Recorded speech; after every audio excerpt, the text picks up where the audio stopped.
អូខេសួស្តីអ្នកទាំងអស់គ្នាថ្ងៃនេះខ្ញុំនឹងលើកយកពាក្យពីរណាtechnical and fundamental analysis ប្រែជាខ្មែរថាជាការវិភាគបែបបច្ចេកទេសនិងការវិភាគបែបមូលដ្ឋានគ្រឹះប៉ុន្តែយើងទម្លាប់ចាប់យកជាភាសាអង់គ្លេសទៅណា technical and fundamental analysis ពាក្យពីរនេះយើងបានស្គាល់ខ្លះៗនៅក្នុងវគ្គមុនឥឡូវខ្ញុំមកបកស្រាយបន្ថែមដើម្បីឲ្យកាន់តែងាយយល់ពីព្រោះចំណុចពីរនេះជាកត្តាសំខាន់នៅក្នុង stock market ណាជាយុទ្ធសាស្ត្រដែលយើងត្រូវតែយល់ដឹងជាចាំបាច់ដើម្បីធ្វើការសម្រេចចិត្ត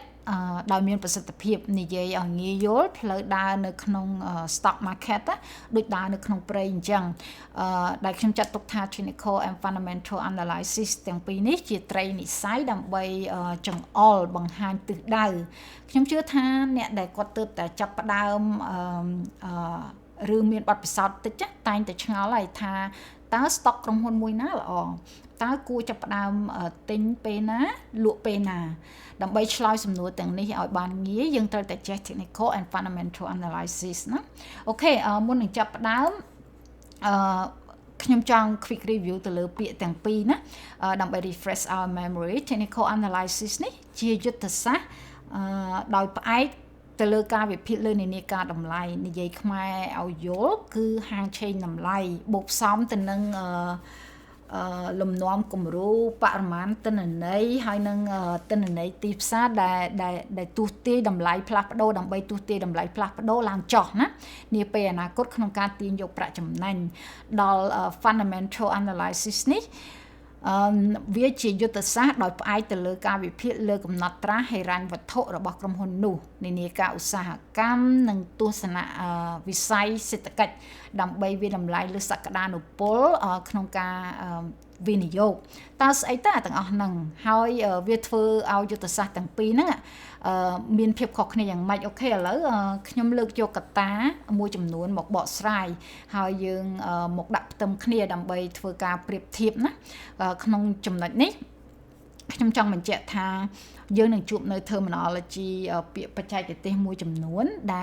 ដែលយើងមិនធ្លាប់បានស្គាល់អាចនឹងមានភាពស្មុគស្មាញប៉ុន្តែកុំរុញរាណាយើងអាច highlight ពាក្យទាំងអស់នឹងទុកខ្ញុំនឹងធ្វើ terminology វគ្គ3ដើម្បីបញ្យល់បន្ថែមម្យ៉ាងទៀតនៅក្នុងយុទ្ធសាស្ត្រទាំងពីរនេះនៅមានអាកតាតូចជាច្រើនទៀតដែលយើងត្រូវតែចេះពីកតានីមួយហ្នឹងឲ្យកាន់តែច្បាស់ទៀតណាប៉ុន្តែឥឡូវខ្ញុំព្យាយាមបកស្រាយពីយុទ្ធសាស្ត្រទាំងពីរនេះដើម្បីឲ្យយើងយល់ជាមូលដ្ឋានគ្រឹះសិនណាtechnical analysis ជាយុទ្ធសាស្ត្រដែលពេញនិយមក្នុងការប្រើប្រាស់សម្រាប់ពួក trader ណាដែលគាត់ចូលទៅក្នុងទីផ្សារពិហ៊ុនហ្នឹងដើម្បីធ្វើការទិញលក់ stock ក្នុងរយៈពេលខ្លីអាចជានាទីជាម៉ោងជាថ្ងៃជាសប្តាហ៍ឬក៏ជាខែគឺគាត់សម្លឹងរកតែឱកាសណាអាចទាញយកប្រាក់ចំណេញចំណែក fundamental analysis ជាយុទ្ធសាស្ត្រដែលពេញនិយមក្នុងការប្រើប្រាស់សម្រាប់ពួក investor ដែលគាត់ចូលទៅក្នុងទីផ្សារហ្នឹងដើម្បីធ្វើការវិនិយោគក្នុងរយៈពេលវែងណាអាចជាឆ្នាំឬច្រើនទសវត្សរ៍គឺគាត់សម្លឹងរកសក្តានុពលរបស់ក្រុមហ៊ុនហ្នឹងដើម្បីបង្កើនទ្រព្យរបស់ខ្លួនតាមរយៈការវិនិយោគជាមួយការលូតលាស់របស់ក្រុមហ៊ុននោះណាចំណុចបន្ទាប់គោលបំណងចម្បងក្នុងការប្រើប្រាស់យុទ្ធសាស្ត្រ technical analysis នេះគឺដើម្បី let me think កំណត់ពេលវេលាណាដែលស័ក្តិសមបំផុតក្នុងការទិញ stock ចូលនិងលក់ចេញអត់ខ្វល់ថាក្រុមហ៊ុនហ្នឹងមានគេឈ្មោះឬអត់ទេឈរឈ្មោះយូរឬយ៉ាងម៉េចហ្នឹងគឺអត់ខ្វល់ទេណាគឺគាត់ខ្វល់តែពេលណាដែលអាចទិញថោកហើយលក់ចេញវិញបានចំណេញដល់ fundamental analysis គោលបំណងចម្បងគឺដើម្បីកំណត់គុណតម្លៃ stock របស់ក្រុមហ៊ុនមួយហ្នឹងដើម្បីធ្វើការវិនិយោគទៅលើសក្តានុពលរបស់ក្រុមហ៊ុនហ្នឹងគឺអត់ខ្វល់ថាពេលដែលចូលទិញហ្នឹងវាថ្លៃឬថោកប៉ុណ្ណាគឺបើក្រុមហ៊ុនហ្នឹងវាមានសក្តានុពលល្អគឺចូលទៅវិនិយោគហើយណាចំណុចបន្ទាប់ តើយុទ្ធសាស្ត្រទាំងពីរហ្នឹងប្រើប្រភពទិន្នន័យអ្វីខ្លះ data soft ដើម្បីយកទៅវិភាគចំពោះ technical analysis គឺយើងវិភាគទៅលើ chart ណាជាតារាងតម្លៃរបស់ stock ដោយផ្អែកទៅលើចិត្តសាស្ត្រនិងចលនាឡើងចុះលើទីផ្សារហើយក្នុងតារាងតម្លៃ chart ហ្នឹងយើងត្រូវប្រាស់ទិន្នន័យដែលមានស្រាប់ historical data បានន័យថាជាទិន្នន័យដែលមានពីមុនមកយើងយកវាមកវិភាគរួមគ្នាដែលក្នុងនោះរួមមានដូចជា price formation pattern trend ជាដើមណាបន្តិចទៀតខ្ញុំនឹងទាញយកឧទាហរណ៍ដើម្បីមកបញ្យល់បន្ថែមឥឡូវមកធៀបជាមួយនឹង fundamental analysis ណាគឺជាការវិភាគទៅលើ value ណាគុណតម្លៃសក្តានុពលរបស់ក្រុមហ៊ុនដែលរួមមានដូចជា finance and management performance នៅក្នុង finance ហ្នឹងវាមានដូចជា balance sheet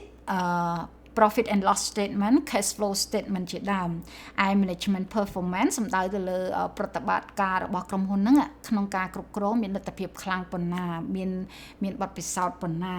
ហើយទិន្នន័យដែលខ្ញុំរៀបរាប់ទាំងអស់ហ្នឹងគឺជាទិន្នន័យដែលមានពីមុនមកបូកជាមួយនឹងទិន្នន័យបច្ចុប្បន្នណាហើយទិន្នន័យហ្នឹងមិនមែនមានតែរបស់ក្រុមហ៊ុននឹងមួយមុខទេយើងត្រូវយកទិន្នន័យរបស់គូប្រជែងថែមទៀតហើយនឹងទិន្នន័យដែលមាននៅក្នុងដែលនៅក្នុងវិស័យដូចគ្នាហ្នឹងនឹងបញ្ហាសេដ្ឋកិច្ចដទៃទៀតដែលតាក់ទងស្ដាប់មើលទៅដូចជារញ៉េរញ៉ៃ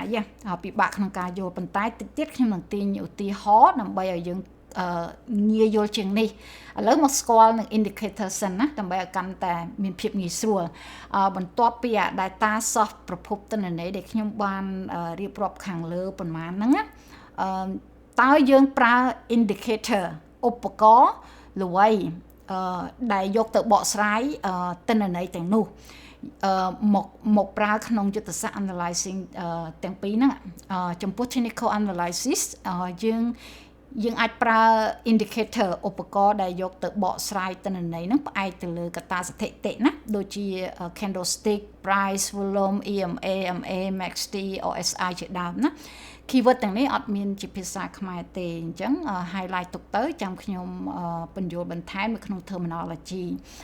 ខ្ញុំចង់បើកវងកញ្ចក់កន្លែងនេះបន្តិចណា indicator នៅក្នុង technical analysis នៅមានច្រើនទៀតខ្ញុំនឹងធ្វើវីដេអូដាច់ដោយឡែកដើម្បីបញ្យល់លើ indicator នីមួយៗថាតើគេប្រើ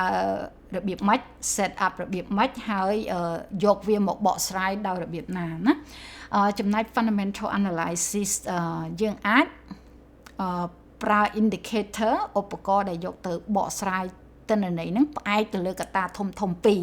ណា financial factor ហើយនិង economic factor កត្តាហិរញ្ញវត្ថុ financial factor ហ្នឹងមានដូចជា asset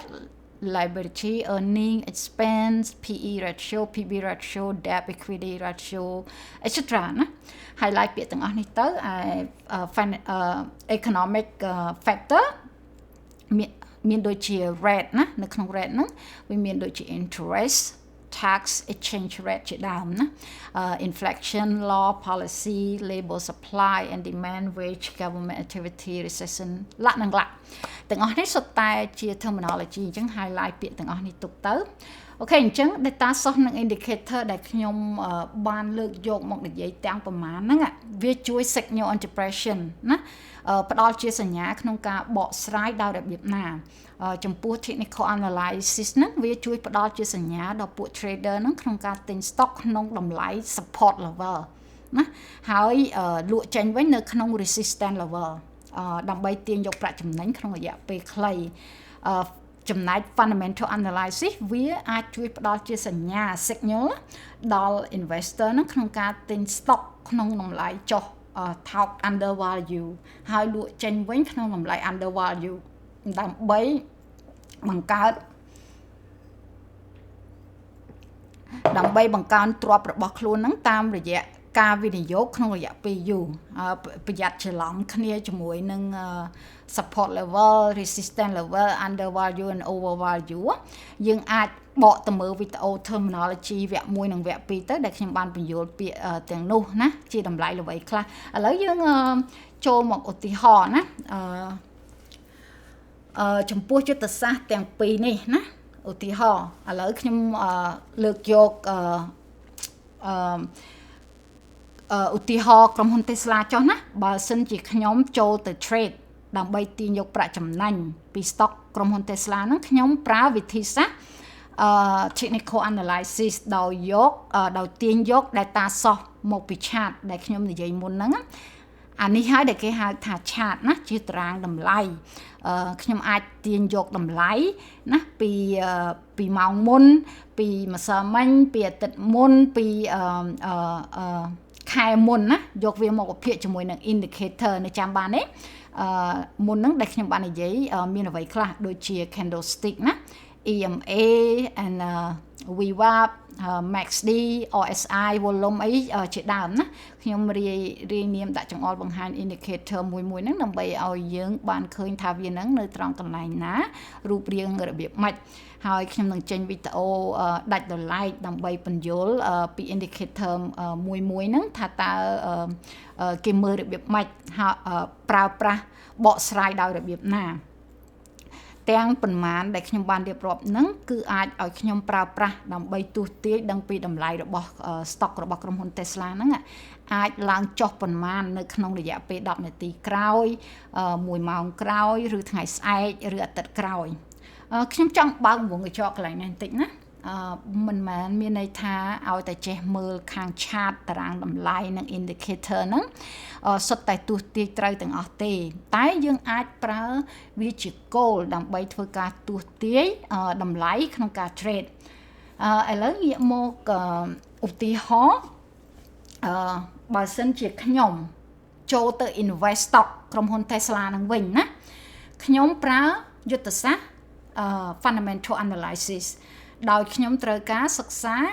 finance ស្ថានភាពហិរញ្ញវត្ថុរបស់ក្រុមហ៊ុន Tesla ហ្នឹងតើ balance sheet ហ្នឹងមានការវិវត្តថយចុះបែបណា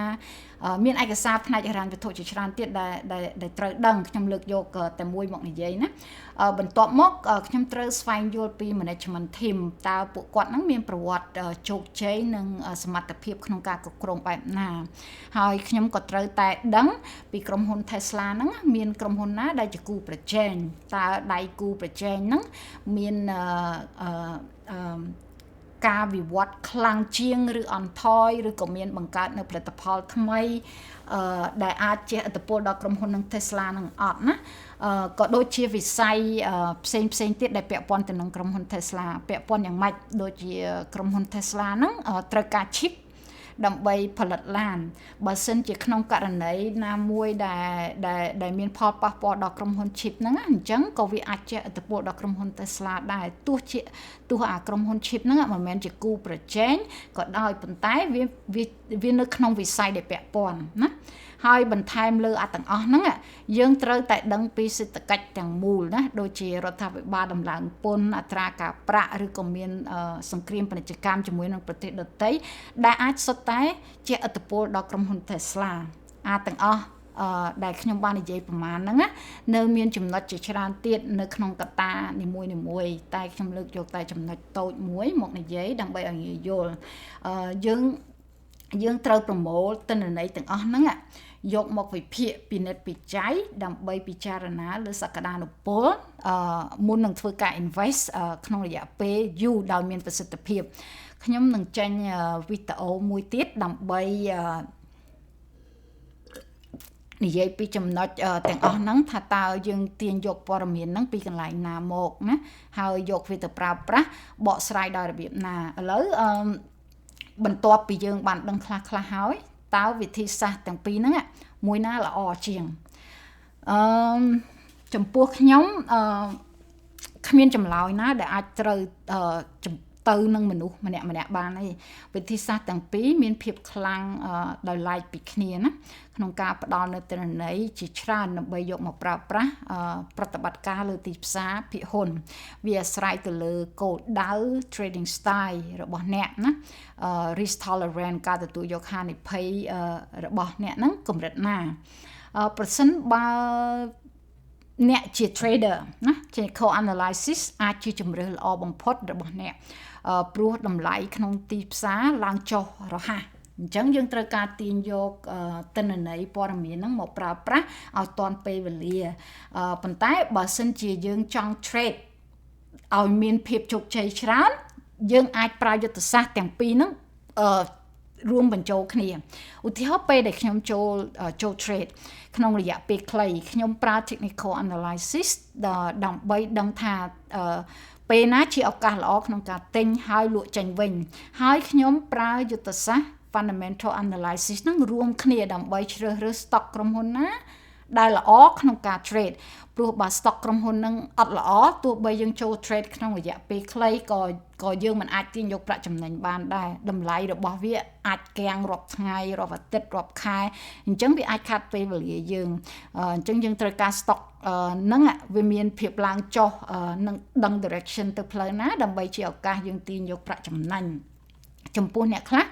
គាត់ចូលទៅក្នុងទីផ្សារហ្នឹងជា investor រយៈពេលវែងពួកគាត់អាច